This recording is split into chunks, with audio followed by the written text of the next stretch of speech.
In low and middle income countries around the world that are becoming more prosperous, silent killers lurk, threatening to undo years of progress. That threat comes from non-communicable diseases and conditions such as heart disease, stroke, cancers, diabetes, chronic respiratory diseases and injuries. Together, these are the leading causes of death around the world. These diseases are responsible for 38 million deaths every year, and this is 60% of all deaths in the world. It's important to note that 80% of these deaths occur in low and middle income countries. Injuries account for an additional 10% of global deaths.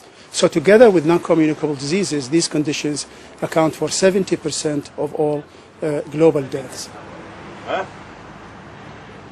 The cost of treatment and health care for these diseases and injuries is very high, and it threatens to overwhelm healthcare systems in developing countries. In addition, these diseases often weaken the workforce in a country, so the impact on productivity and the economy is tremendous. You know, you find out that you've got a heart condition, you lose 50% of your heart capacity, then you're told that you've got diabetes, and then you're told that you've got cholesterol. It's quite a large amount of information to digest in one sitting.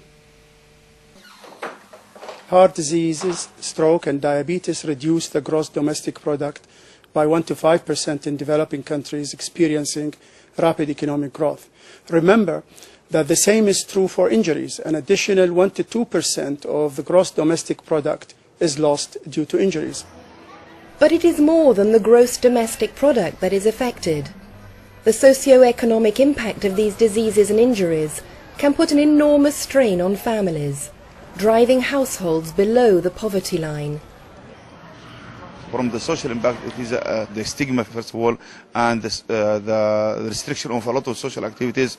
Also, it is the time consuming by the patient and his family or her family to go to the health center or to the hospital. Also, it is out of the work or out of the school. It has a lot of social impact.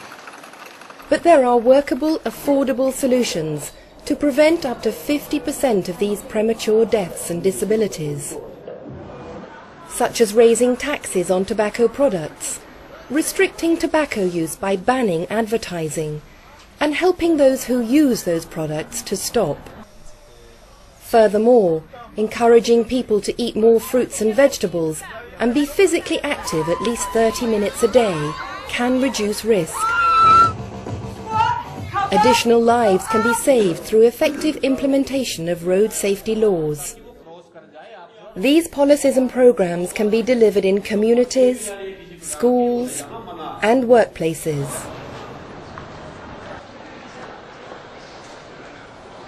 Medical professionals has been encouraged for tobacco cessation for themselves and also for the patients they are taking care of.